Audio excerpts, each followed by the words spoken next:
as we always see in every dispensation, the intervention of God.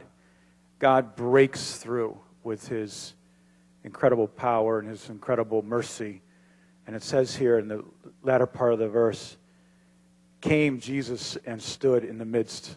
I like that. That's not very descriptive of what happens. Doesn't explain how he got in there. Doesn't say if he knocked on the door and one of the disciples let him in. He just appeared. And, you know, there are these barriers that people put up, and we heard about this a little bit during convention, the plexiglass that people will put up because of fear. But Jesus Christ knows how to get through all of that, and then he is suddenly in our midst.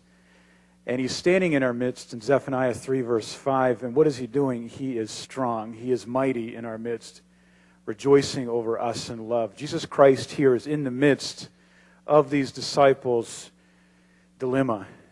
And he speaks to them. What does he say to them? Peace be unto you. These are the first recorded words of Christ to the disciples. There's no chiding here. There's no chastisement. There's no words of disappointment. Guys, you really let me down.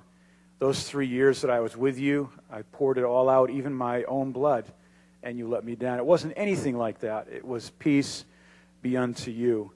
And this is really the healing for fear in the life of the believer.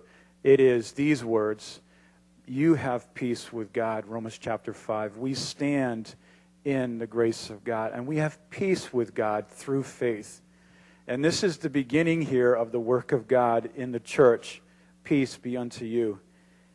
And when we think of that, the next verse it says here in verse 20, and when he had said so, he showed unto them his hands and his side. And it wasn't until then, it says, that the disciples were glad.